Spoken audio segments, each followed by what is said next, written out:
Olá, tudo bem, gente? Então, deixa eu começar com uma frasezinha para você se tocar do que se trata o nosso podcast de hoje.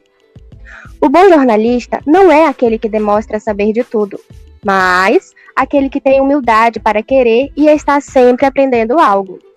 Então, roda a vinheta.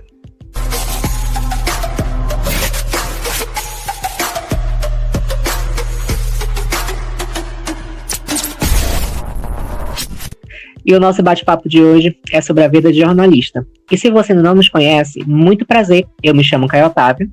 Oi, eu sou Carol Menezes. E Carol, como a gente pode nos encontrar?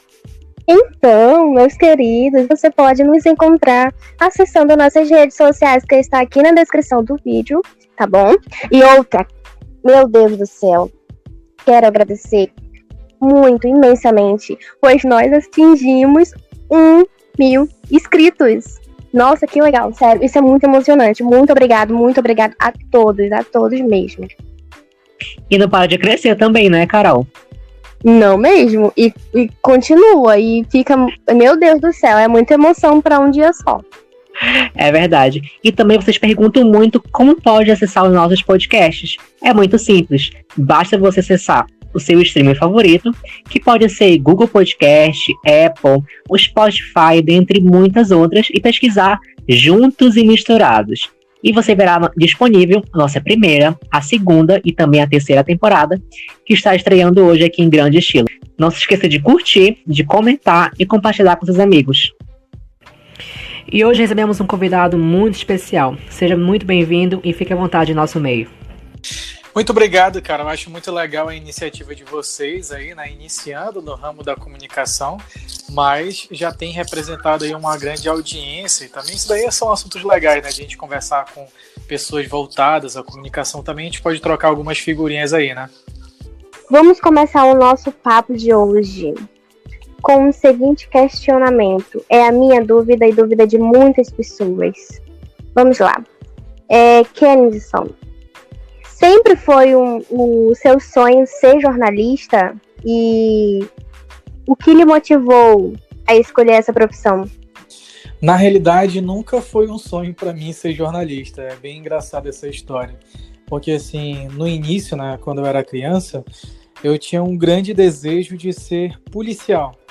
A minha principal influência era o meu tio, que era militar. E assim que ele chegava em casa, né, todas as vezes que ele ia para minha casa, quando ele chegava em frente, já acionava ali os efeitos sonoros, luminosos, aquilo para mim era maravilhoso. Com o passar do tempo, fui tendo ali dificuldade na escola, né? Minha mãe sempre era chamada porque eu conversava demais, eu sempre falei demais. E sempre foi algo que as pessoas percebiam de mim, que eu falava demais.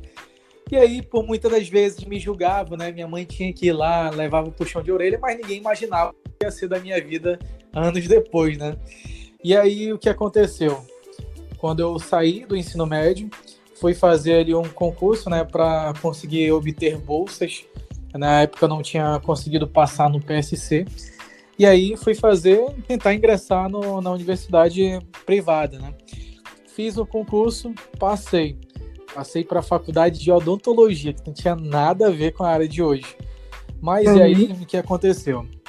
Fui fazendo ali as análises, né, sabendo se meus pais poderiam custear os materiais, se eles também conseguiriam custear as mensalidades, e eu vi que isso daí não vai dar para mim, não.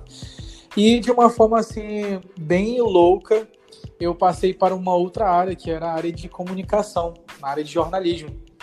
E aí tive a dura decisão de saber se realmente iria seguir na área de comunicação ou de odontologia, que era ali o meu objetivo na época. Acabei que tomei a decisão e assim que as aulas foram iniciando, eu me encontrei na área, entendeu? Então eu gostei demais. Um dos principais trabalhos que eu tive na Universidade de Newton Lins, onde eu graduei, foi no podcast Estúdio N e também no jornal Newton Lins.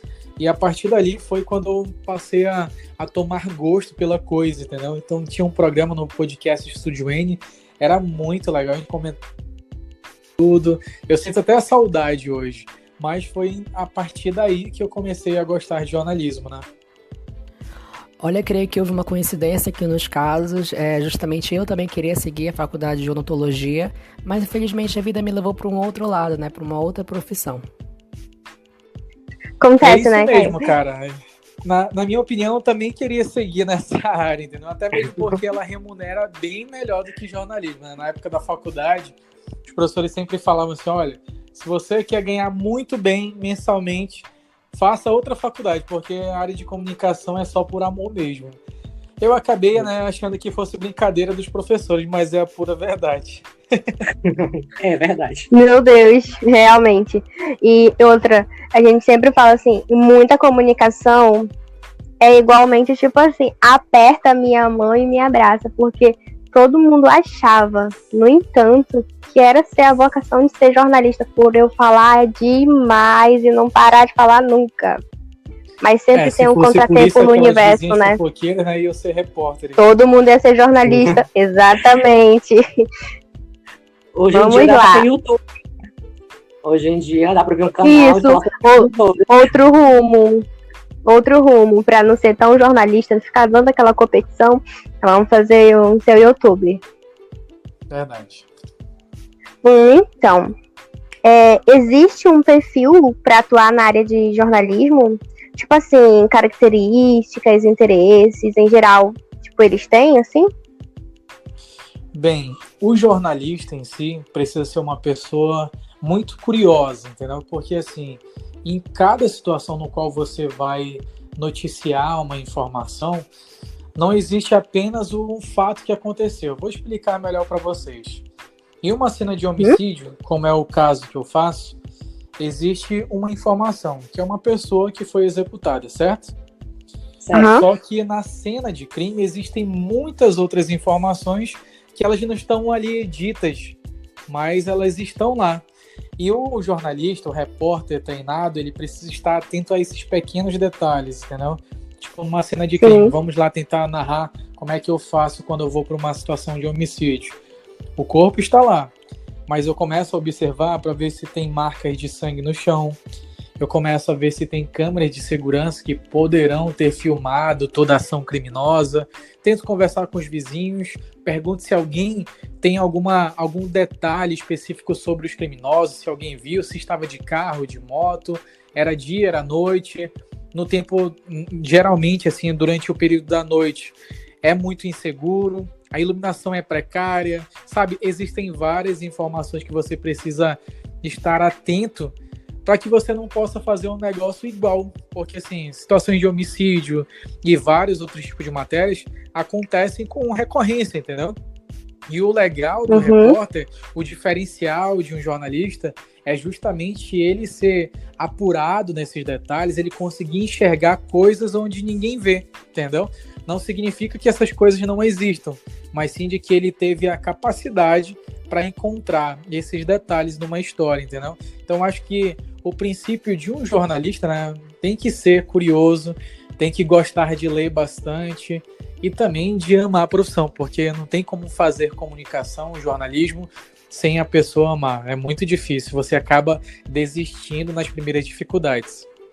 É ter paixão, aquela vocação para aquilo mesmo, e não interessa o que o derredores do mundo está dizendo, aquelas impulsões, o que não vai dar certo, enfim.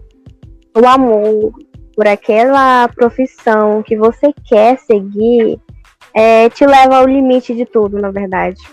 Eu acho que assim, que na hora, quando as pessoas são muito novas, elas procuram ouvir conselho, né, dos pais, ouvir conselho dos amigos, mas a questão é que essas pessoas nunca viveram algo semelhante, entendeu? Exceto caso os pais ou algum amigo seja repórter, seja um jornalista. Então, assim, até para você conseguir ouvir conselhos, ter bons conselhos, você precisa procurar as pessoas corretas. Porque, naturalmente, as pessoas que nunca viveram algo que nós vivemos das externas, numa área de jornalismo, não vai ter como te dar um conselho bom. Talvez a pessoa possa te desmotivar, a pessoa possa falar para você ir, sendo que você não tem a vocação, sendo que você não quer fazer, tipo, tem decisões, né? Você tem que ter muita certeza naquilo que você faz, senão é perda de tempo, você vai ser um profissional chato, amargurado, entendeu? Vai chegar no trabalho e já vai querer sair logo de imediato. Então, é muito complicado lidar com pessoas dessa maneira. Aquela pessoa automaticamente frustrada pelos seus sonhos, né? De não seguir o que realmente quer e acaba, tipo, levando o restante da sua vida, assim, mal, vamos dizer assim. Exatamente. Tipo, o repórter na externa, ele é o chefe da equipe, entendeu? Tipo, o cinegrafista capta as imagens de acordo com o que o repórter visualiza para a matéria. O que ele vai escrever? Vai dizer que está caindo água? Tem que ter uma imagem da caindo água. E assim, uma das principais dificuldades é que a equipe esteja totalmente alinhada. Tipo, no momento em que o repórter repassa as informações para o cinegrafista, ele precisa estar atento a essas informações para conseguir também exemplificar com imagens. E esse relacionamento pessoal, fazer jornalismo é muito além do que somente fazer matérias. Tem relacionamento pessoal, você tem que ter ali um ânimo todos os dias, se motivar todos os dias. Então, são vários fatores que interferem na sua matéria sair legal ou não, entendeu? Se você não tiver um alinhamento muito bom com a tua equipe, algo pode dar errado. Você teve alguma influência para inspiração na área de jornalismo? Uma das grandes influências para mim foi justamente no período em que eu estava na graduação. Eu estava apresentando lá um evento e a primeira pessoa que me abordou foi a Marcela Rosa. Marcela Rosa era apresentadora lá na SBT na época. E aí ela me abordou, falou que eu tinha me apresentado muito bem e tal. E eu passei a observar como a Marcela Rosa se apresentava, como ela falava, ela tinha uma pronúncia muito bonita, tinha um vocabulário extenso. Para mim, ela foi uma das primeiras pessoas. Com o passar do tempo, fui me identificando na área de jornalismo, né, de reportagens policiais. E a partir daí eu passei a me espelhar no Cabrini. Cabrini tem uma pegada muito boa de investigação e é exatamente aquele formato no qual ele faz as matérias que eu me inspiro bastante. Até no formato como ele age dentro de uma cena, entendeu? Eu tento me inspirar, né, nesse profissional, né? O Cabrini é muito bom. Sim, não, realmente é muito bom mesmo. Até nessa área que você acabou de citar, o vocabulário, eu acho, assim, é uma parte que te leva a pensar, pelo menos eu fico pensando, o vocabulário, a dicção de um repórter, tem que ser elevado, assim. Pode me explicar um pouquinho, porque é uma dúvida que me surgiu, tipo, sabe, misteriosamente surgiu agora na minha cabeça. A dicção, o vocabulário, a maneira certa de se expressar. Bem, é um trabalho grandioso, assim. Como eu falei para vocês, a reportagem ela vai muito além do que você está lá em frente às câmeras, entendeu? A questão da pronúncia, ela é muito importante do texto, como é que você escreve um texto, onde você respira, onde você fala, entendeu? Em que momento você consegue impostar um pouco mais a voz, em que momento você precisa falar um pouco mais delicado para dar uma intenção. Jornalismo e reportagens, para mim, basicamente são técnicas de comunicação, entendeu? Porque para você passar seriedade naquilo que você faz, é necessário você ter alguns tipos de técnicas. Você precisa saber posicionar bem as mãos enquanto você fala. Você precisa demonstrar se está seguro, entendeu? A sua face fala. Geralmente, quando você pisca muito, quando você levanta muito a sobrancelha, significa que você esteja inseguro naquilo que você está falando. São várias coisas, entendeu? São vários detalhezinhos que você precisa fazer na hora, você precisa estar, né, atento na hora de você fazer uma reportagem.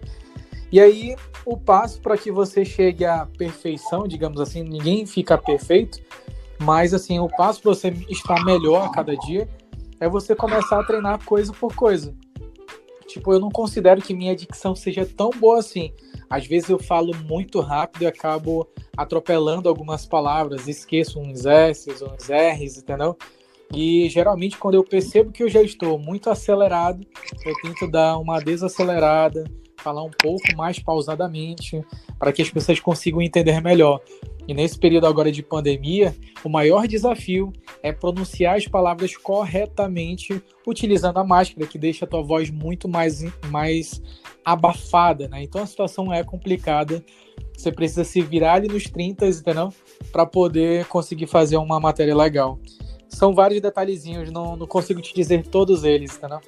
É experiências que, conforme o tempo vai passando, vai ganhando experiência de como atuar, de como agir, né? Em frente, no caso, às câmeras, por trás delas também, porque assim, eu fico pensando que enquanto você está na frente, surge o nervosismo. E quando está por trás, o nervosismo continua, porque fica pensando, eu errei, se eu não errei, será que fiz alguma coisa de errado? Se eu fui bem? Enfim, fica aquela antena parabólica pensativa, né? Olha, eu vou confessar para você, todas as vezes que eu vou gravar uma matéria, eu fico bastante nervoso.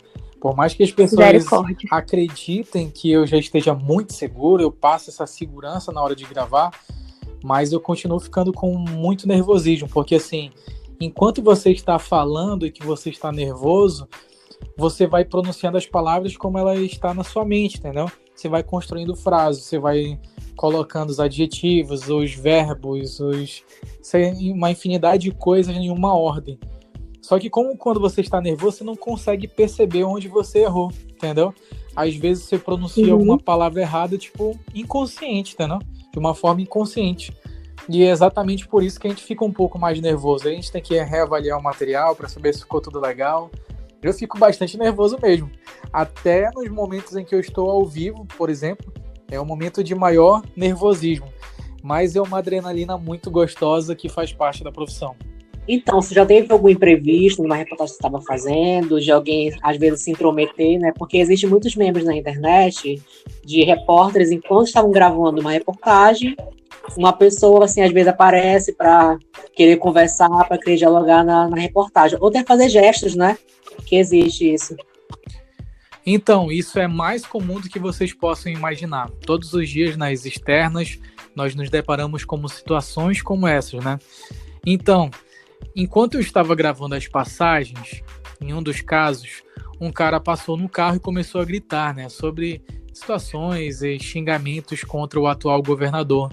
Como ele já trabalhou na TV, as pessoas acreditam que nós, que somos repórteres, alguém que trabalha lá na TV, é íntimo do governador, entendeu? Em alguns momentos eles passam gritando, dizendo fora o Wilson Lima e várias outras coisas. Mas outras situações inusitadas também durante as passagens. Eu estava gravando uma matéria no bairro Cidade de Deus. Enquanto eu estava falando, uma senhorinha veio na minha direção e a princípio parecia tudo normal.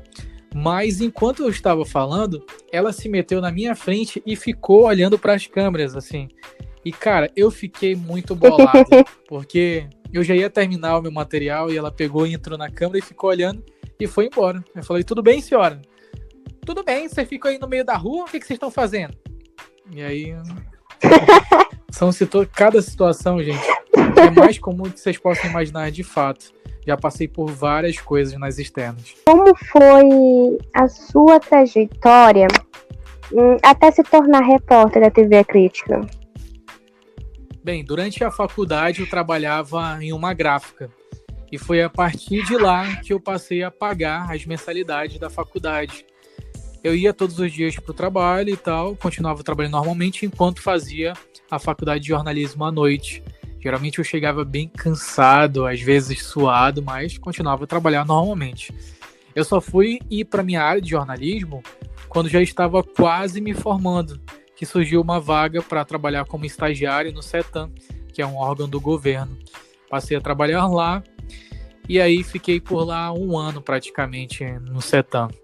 Depois desse período, fiquei desempregado. Como eu não tinha conseguido uma outra vaga na minha área, eu voltei a trabalhar no ramo gráfico. Passei também um longo período por lá. E tudo parecia estar muito triste para mim, tudo estava muito distante dali do que eu almejava. Já tinha pensado em desistir da minha área, achava que não era para ser, tinha sido apenas uma graduação para eu conhecer pessoas, evoluir como um ser normal, né, e tal. Mas tomei a decisão de ir embora daqui de Manaus. Eu fui para Curitiba morar com meu irmão e fui tentar, pela última vez, conseguir ali entrar para a profissão, né, de jornalismo lá em Curitiba. Mas a realidade foi totalmente diferente daquilo que eu esperava. Completamente diferente na realidade. Não consegui entrar em nenhuma área por lá. Até as áreas assim, mais diferentes que eu almejava, não consegui e retornei para Manaus. E foi quando eu retornei para Manaus, agora em 2019, que as coisas começaram a mudar-se de uma forma muito rápida. Passei a trabalhar na rede amazônica, não na área de jornalismo, mas trabalhei na área comercial. De lá fui ganhando contatos, fui ganhando mais experiências, estava ali no meio do povo da comunicação, né? Surgiu uma vaga para repórter, não me deixaram participar, e aí eu comecei a orar para Deus, assim, meu Deus, só me colocou aqui na rede amazônica e tal, por que não dá certo? Vamos lá, me dá uma outra oportunidade. E aí recebi a minha grande oportunidade, que foi para trabalhar como repórter do portal Em Tempo. E daí as coisas começaram a mudar drasticamente. Eu ia para as externas, aprendi como fazer as reportagens, tive vários cinegrafistas legais, o Rogério Barros, a Bianca Ribeiro, o César, Augusto, eu lembro de todos eles do início ali. Eles me ajudaram bastante nesse processo. E lá no portal todo mundo falava que eu demoraria pouco tempo por lá. Mas eu não acreditava muito assim não. Eu achava que eu precisava de muito mais experiências para eu poder sair do portal para ir para a TV. E foi quando, após 4 meses, surgiram vagas lá na TV A Crítica. E eu, nesse processo, eu já ficava marcando Siqueira, ficava marcando o pessoal da TV nas minhas matérias que eu fazia para o portal. Ficava marcando, mas nunca ninguém foi lá e curtiu, pelo menos. Enfim, não desisti. Surgiu as vagas lá na TV A Crítica e fui concorrê-las, né? Passei por todo o processo e fui para minha primeira externa. Nessa ocasião, eu estava com a Mayara Rocha, uma das apresentadoras e repórteres famosas aqui do Amazonas. Ela me ajudou na externa, eu fiz 2 matérias com a Mayara e recebi a grande notícia, né, que eu tinha passado lá na seleção. Para mim foi uma alegria, teve festa lá em casa, foi uma verdadeira sensação assim, de realização, né? Era algo que eu almejava bastante e que parecia que todo o tempo que eu passei fora, todo o tempo que eu ralei, de dificuldade que eu passei, tinha valido a pena porque eu tinha chegado onde eu queria, entendeu? O senhor chegou a conhecer o Siqueira Júnior? O Siqueira eu conheci ainda no processo de seleção. Quando eu estava lá, fui fazer uma externa, né, com a Mayara, como já falei anteriormente. E quando eu voltei da externa, eu encontrei com o Siqueira pelos corredores. Se vocês forem lá no meu Instagram, tem uma foto que eu estou ao lado do Siqueira, assim, todo meio bagunçado e tal. Foi porque eu tinha acabado de chegar da externa e eu o encontrei lá no corredor. E ela me apresentou para ele. Ele falou, olha, seja muito bem-vindo, então vai dar tudo certo. Gostei de você. Ele é sempre muito engraçado. E eu conheci nesse corredor no meu primeiro dia, né? Que eu fui lá fazer o teste. Depois a gente foi ficando mais próximos e tal. Hoje eu consigo passar ali pela frente do estúdio, dar um tchauzinho, ele dá um legal pra mim. Não sou tão íntimo assim como as pessoas acham que realmente nós sejamos, mas sempre tem aquela proximidade. Eu estou ali no cabaré do Siqueira. De vez em quando dou umas dançadas por lá. As coisas estão indo muito bem por lá. Estão fluindo, né?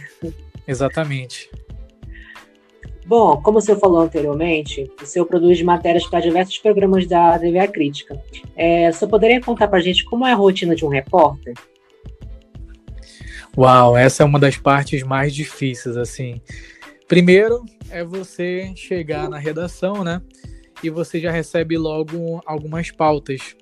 Pautas são direcionamentos, para quem está ouvindo a gente e não sabe, são direcionamentos do que você vai ter que produzir durante aquele dia, durante um horário específico que você tem para fazer.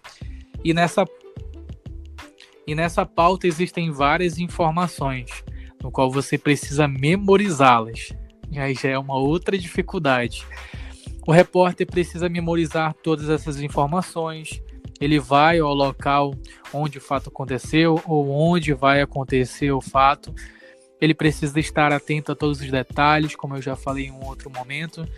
E ele precisa conseguir memorizar tudo aquilo que ele leu no papel e conseguir passar isso adiante em frente às câmeras, entendeu?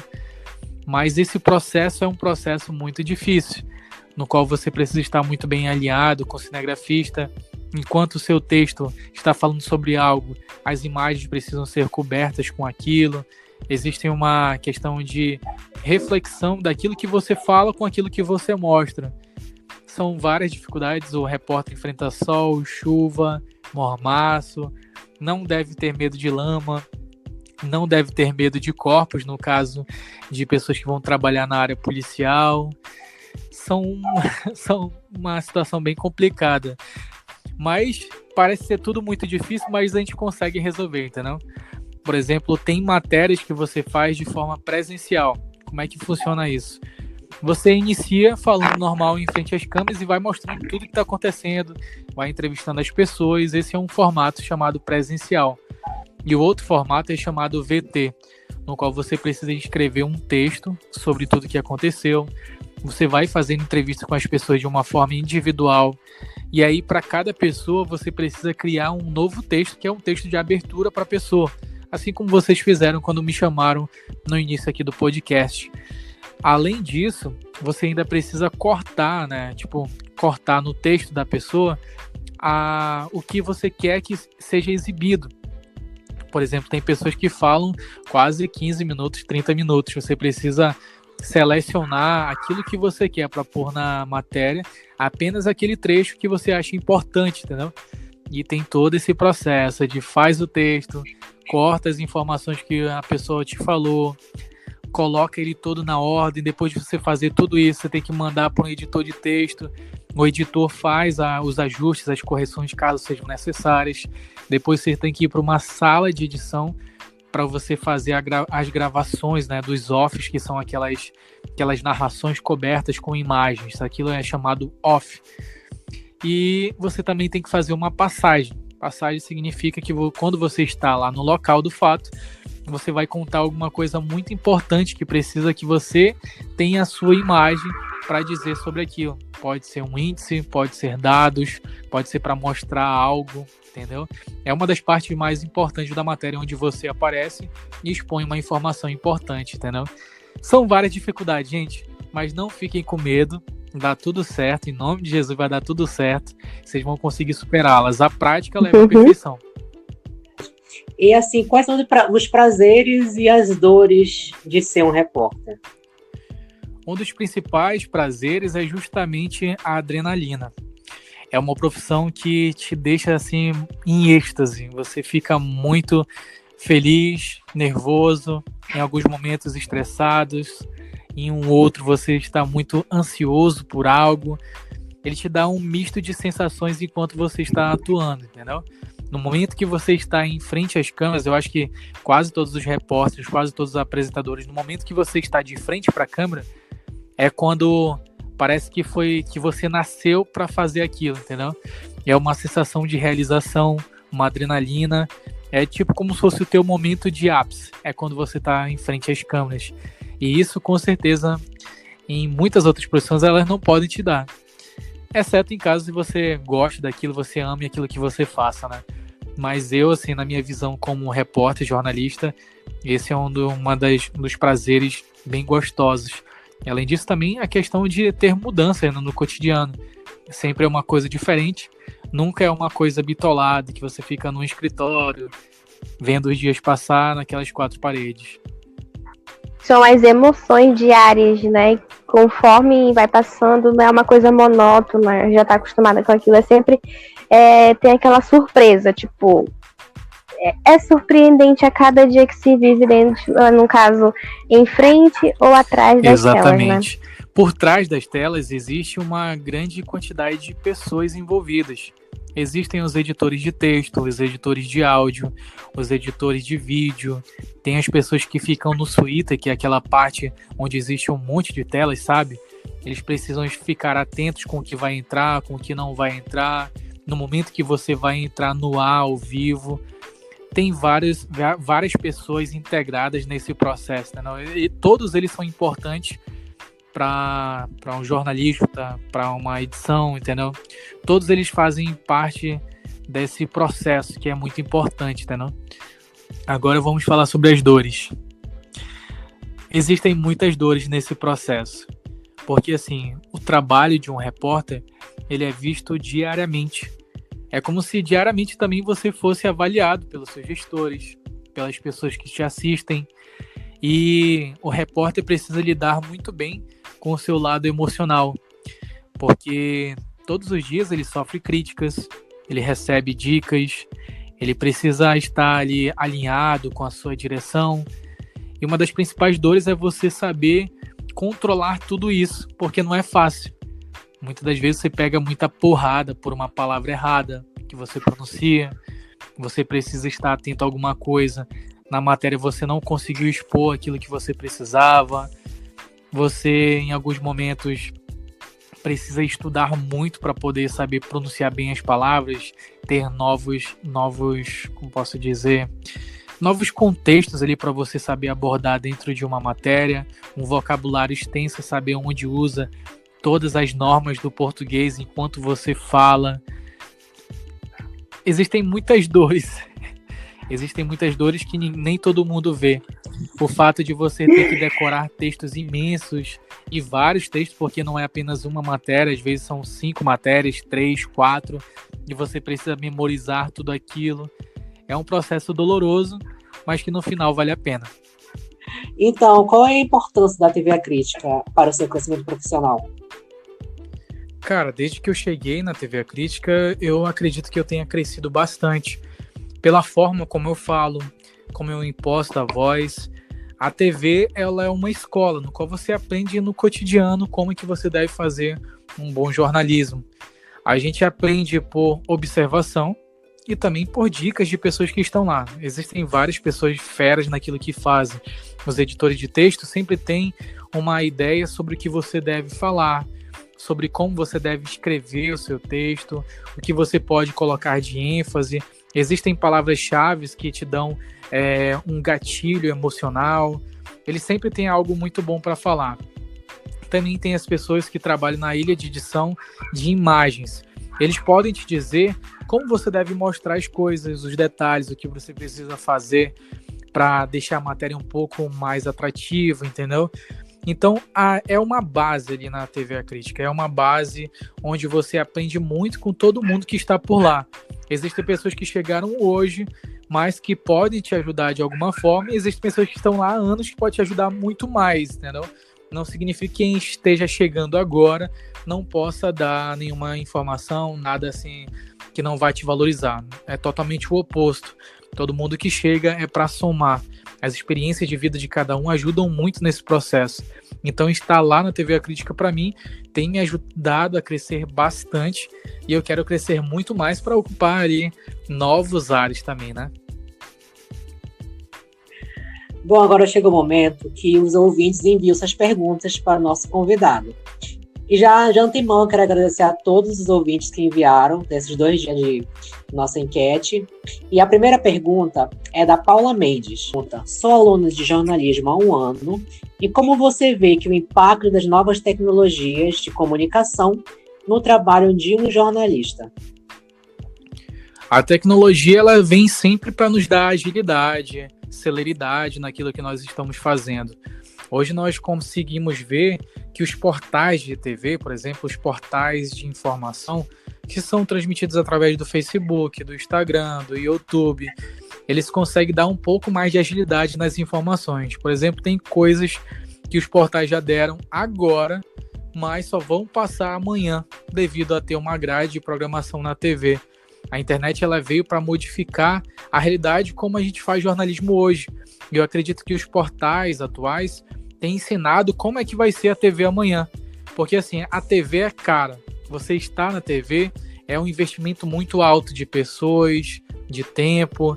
E no portal, na parte de tecnológica, ali na parte de internet, as coisas tendem a ser um pouco mais baratas para você estar ali anunciando, para você estar ali fazendo um trabalho como esse. E eu acredito que, sem dúvida, a tecnologia veio para somar e para otimizar esse processo de comunicação. Por exemplo, hoje eu consigo ouvir uma informação em tempo real, no qual era muito diferente há, 20 anos atrás. Antes, um homicídio que você ouvia falar no jornal já tinha acontecido há pelo menos um mês atrás, uns 15 dias atrás, e agora tudo mudou, né? Hoje as informações estão em tempo real. A próxima pergunta é do José Alves. Como funciona o seu horário de trabalho? Você precisa renegar muitas coisas para viver sua vida? Não, cara, eu também achava que fosse assim. Não sei se é em outras TVs, mas o jornalista, ele tem no regimento da profissão que ele deve trabalhar 6 horas no máximo.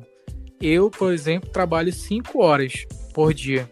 Então não é muito difícil para mim. Às vezes trabalho de manhã, às vezes trabalho à tarde, já trabalhei à noite, já trabalhei de madrugada.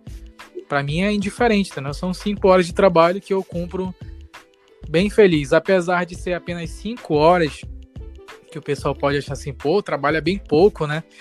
São 5 horas exaustivas, no qual você tem que pensar muito, memorizar muito, escrever muito, gravar e fazer várias coisas. Você chega exausto, sem dúvida, após 5 horas de trabalho. Mas nunca precisei negar assim, as coisas, nunca precisei evitar de fazer algum planejamento por conta do meu trabalho, não. Eu acho que o horário é bem flexível. A Laís Alcântara pergunta: você enfrentou dificuldades no início de sua carreira? Nossa, enfrentei demais. Pra te ter uma noção, no primeiro dia que eu fui para a externa, era lá no Portal Em Tempo. Nesse dia, uma família estava sendo feita refém. Nós recebemos a informação e fomos ao local. Só que como era o meu primeiro dia, eu estava muito nervoso, muito ansioso para saber como é que eu iria fazer a situação, como é que eu ia narrar os fatos. Era o meu primeiro dia, eu nunca tinha trabalhado como repórter. Durante esse processo até a chegada ao local, eu fiquei muito enjoado, eu estava no banco de trás do carro, me deu vontade de vomitar, eu fiquei muito nervoso. Para minha sorte, havia um outro repórter junto comigo lá, e ele conseguiu dar abertura lá nas reportagens. Depois que eu já tinha vomitado, depois que eu já estava bem, foi quando eu assumi a reportagem. Mas eu já passei por várias situações difíceis também. As dificuldades, elas estão no teu dia a dia. Mas você não pode ficar triste e se esmorecer por conta delas. Você precisa aproveitar as dificuldades para crescer mais. A Lorena Diniz pergunta: oi, pessoal, recentemente comecei a minha faculdade de jornalismo. No meu primeiro dia de trabalho, mesmo sendo online, me senti muito travada e acabei gaguejando muito de nervosismo.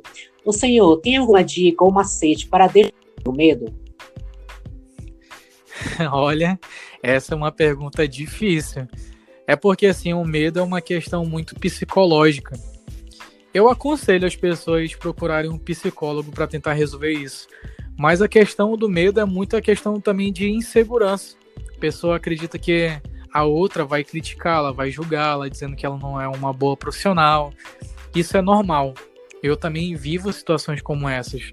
É muito complicado, gente. Tipo, todos os dias você ser cobrado, você ser analisado. É normal você ficar nervoso ou nervosa. Mas assim, a dica que eu dou para superar o medo, o nervosismo, é prática. Porque depois que você pratica tanto, você faz aquilo de uma forma natural. E tudo começa a ser mais natural.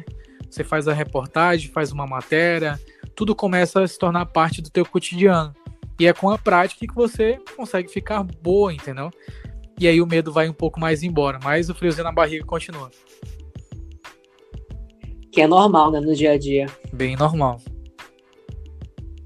A Tayla Mirella pergunta: qual foi a reportagem ou entrevista mais impactante de sua vida? Quando fala sobre esse tema, eu não posso deixar de citar uma matéria que eu estava ao vivo com o Siqueira, né, lá no Alerta Amazonas, e eu estava falando sobre um homicídio que tinha acontecido no Parque 10, aqui em Manaus. Enquanto eu falava sobre essa notícia, um carro chegou em alta velocidade e deu uma frenagem em frente a uma delegacia. Um outro carro veio seguindo, parou da mesma forma, assim, com muita brutalidade. Um cara desceu do carro e começou a ir na direção do outro motorista. E os dois começaram a brigar, o cara correndo, tudo acontecendo enquanto eu estava ao vivo. E aí eu falei, Siqueira, vou parar aqui essa informação porque está acontecendo alguma coisa aqui em frente à delegacia. Eu acabo de ver esses 2 carros parando aqui em alta velocidade. Eles frearam e agora parece que está acontecendo alguma confusão, ainda não sei o motivo. E eu fui narrando todos os fatos. O cara pegou, abriu a porta do carro do outro que ele estava perseguindo, puxou uma mulher que estava dentro, arrancou assim ela pela blusa, assim, puxou a mulher pela blusa. E tudo aquilo acontecendo ao vivo. O Siqueira comentando aqui no meu ouvido, pergunta tal coisa, vai lá, tenta conversar com eles e tal, e eu narrando todas as informações. E cara, para resumir a história, e foi exatamente nessa ocasião que eu recebi o meu apelido, que é o Testemunha da Desgraça, o Testemunha da Morte, Testemunha do Crime. Foi esse o apelido que o Siqueira me falou. Por quê? Porque o policial me falou que eu precisaria ir até a delegacia da mulher para que eu servisse de testemunha de tudo que tinha acontecido, das agressões, das acusações, de várias coisas que aconteceram em frente à delegacia.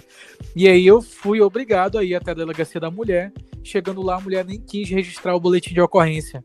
Conclusão, eu tive que voltar com o Siqueira ao vivo, falando que eu tinha sido obrigado a ir até a delegacia e tal, para eu ser testemunha, mas a mulher não queria registrar o boletim de ocorrência e o caso seria arquivado. Voltei com ele. E daí surgiu o apelido de testemunha e ficou e continua persistindo até hoje. Agora em todo lugar onde a galera me vê, fala, vai testemunha! Ai, ai. E é uma coisa que acontece assim tão aleatória que fica marcado na tua vida. Então, tipo assim, não é uma coisa que tu espera que aconteça. Sabe, tipo, caiu do céu e tu vai ficar marcado por aquilo pro resto da tua vida. Foi muito incrível, assim. Na minha primeira entrada ao vivo, com o Siqueira, minha primeira entrada no programa, Alerta Amazonas, primeira entrada ao vivo, primeiro dia de externa, assim, pra falar com o Siqueira, foi quando tudo aconteceu. A minha estreia foi sensacional. Estava no momento certo, né? Ali, parado, gravando uma reportagem. Estava no momento certo, na hora marcante certa, demais, né? Aconteceu. Até hoje a galera só lembra desse episódio, assim, que foi um dos mais marcantes que eu presenciei, que eu também estive na frente da matéria, né? Vai ficar marcado, né, na sua história como jornalista. Pra sempre. A próxima pergunta é do Cláudio Rodrigues.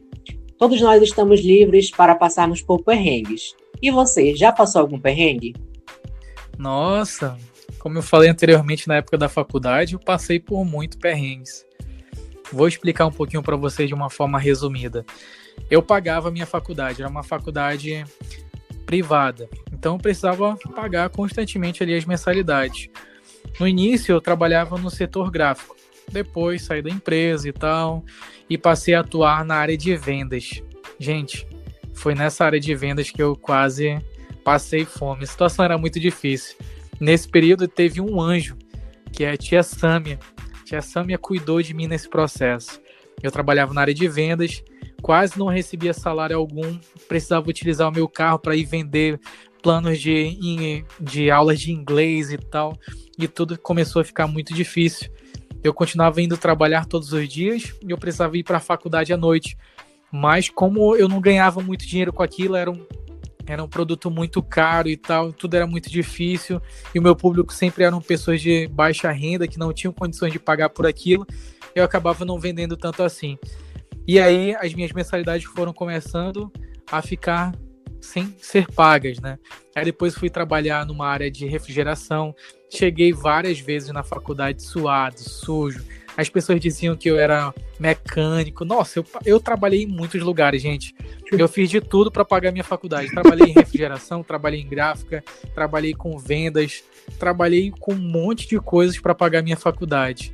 Graças a Deus consegui finalizar ela, mas foi graças à ajuda das minhas amigas da faculdade, a Iana, a Jéssica, a Joélia, a galera que estava comigo, que me motivou para eu voltar. Eu já tinha até desistido para falar para vocês, mas elas me chamaram novamente, dizer que era só mais uma vez, tenta mais uma vez e tal.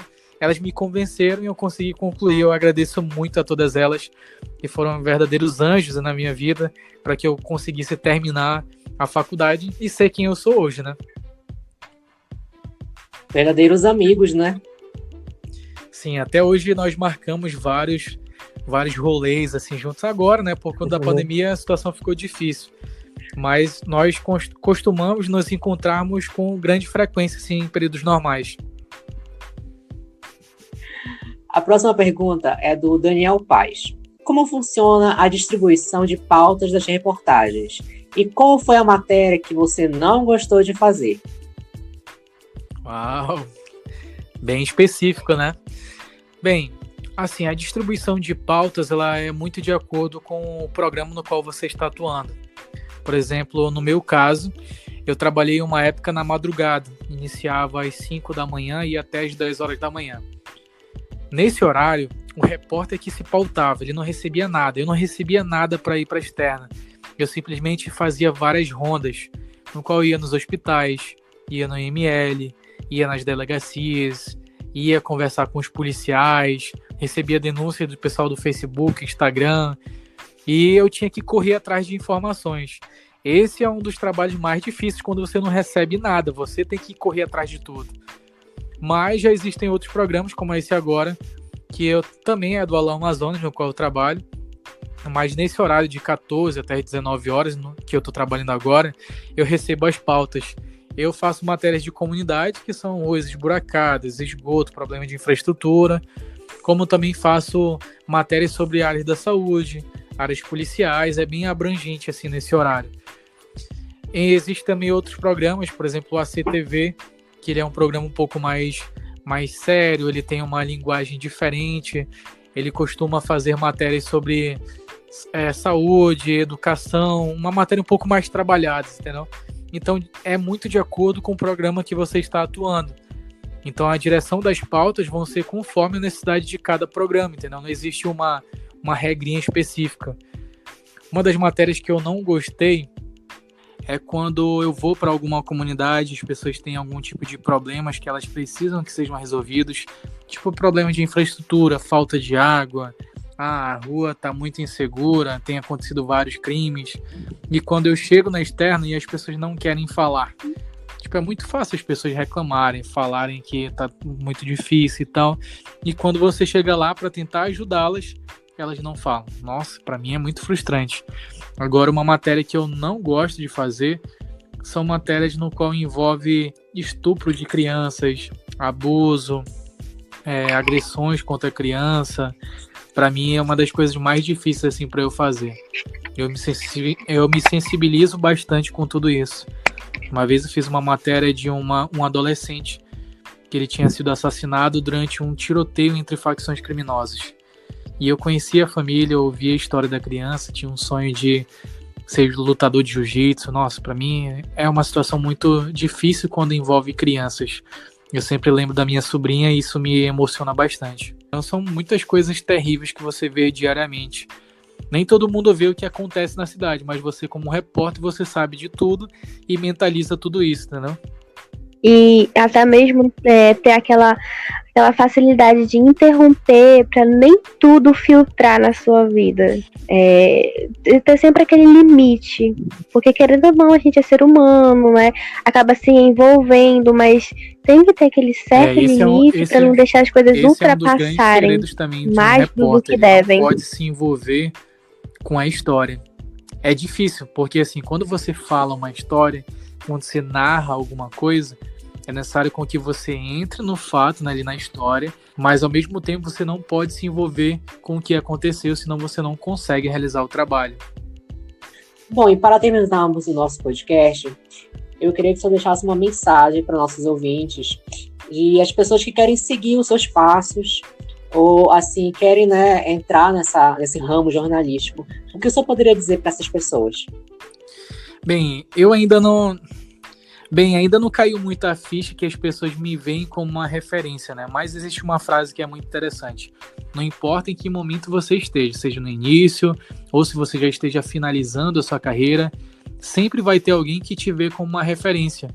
E eu fico, assim, extremamente feliz quando alguém elogia meu trabalho e fala que quer se parecer comigo quando estiver na profissão. Nossa, para mim eu fico muito feliz. A dica que eu dou é treinar bastante, fazer um curso técnico, ir para as externas, tentar ver como é que é, observar como é o trabalho do jornalista, tentar pelo menos fazer uma visita em alguma TV, ver como é que funciona o dia a dia antes que você dê continuidade na graduação ou no curso técnico. O curso técnico é a forma mais rápida de você ver como é que é a realidade, mas se você não tiver condição de fazê-lo, você pode observar como é que é pelo YouTube, tentar encontrar realmente como é que funcionam os bastidores, porque as pessoas tendem a escolher a área de jornalismo para serem repórteres, apresentadores. As pessoas já se veem como essas personalidades que já têm anos de experiência na área, mas elas precisam entender que nem tudo é só vaidade, nem tudo é só glamour. Os bastidores aqui contam bastante, você precisa estar ciente de tudo que vai acontecer, mas que tudo isso também vale muito a pena. Você tem um sonho de ser jornalista, você tem um sonho de ser dentista, invista nos seus sonhos e não dê ouvidos para as outras pessoas. Se tiver que ouvir alguém, ouça conselhos de quem já está na profissão. Essas pessoas podem te dar conselhos bons. E a meta é nunca desistir. Desistir jamais. Você deve ser como um foguete, que só vai para cima, não tem como voltar atrás. Você fazendo isso, com certeza, você vai ser bem sucedido em tudo aquilo que você fizer. Persistência é a chave do sucesso. Bom, agradecemos imensamente a sua participação aqui no nosso podcast. E sinta-se as portas abertas, caso você queira voltar para falar de outro assunto, de uma outra pauta. Beleza, galera. Muito obrigado por terem estado com a gente aqui nesse podcast. Foram vários minutos aqui nós passando junto, ouvindo várias coisas legais e tal, sobre os bastidores. Eu fico muito feliz de estar participando também, e eu também fico mais feliz pelas pessoas que estão aqui acompanhando até o final. Com certeza deu para eu ajudar alguma coisinha para que eles consigam entender como é que funciona a vida de um jornalista, de um repórter. Gente, que massa! Sério, o podcast foi bombástico. Eu amei de verdade. Obrigado, Candice, né? Pela sua participação aqui conosco, por ter aceitado o convite de participar. A gente entende, a gente compreende que existem contratempos da vida, mas enfim, o senhor disponibilizou, né, e está aqui conosco.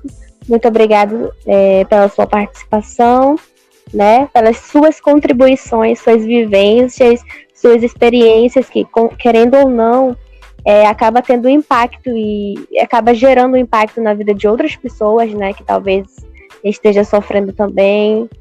Enfim, nesse mesmo ramo de jornalismo. Agradecemos também, né?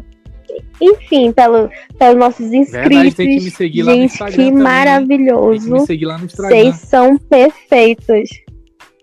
Olha que as nossas redes sociais vão estar na descrição, hein? Nós aguardamos vocês nas redes sociais. Obrigada, tá? Pelos inscritos no YouTube. Batemos 1000 no Instagram, né? E bola pra frente. Obrigada por tudo. Só temos a agradecer por tudo que está acontecendo. Reviravolta que está acontecendo. Grandes mudanças, né? E planos novos. E exatamente. A meta é nunca desistir, na verdade? Exatamente, a palavra é muito forte, linda, acredito que é muito impactante, na verdade. Parabéns, galera, e tem um pelo significado trabalho. Brilhante. Então, gente, esse foi o episódio de hoje. Ficam com Deus e até a próxima.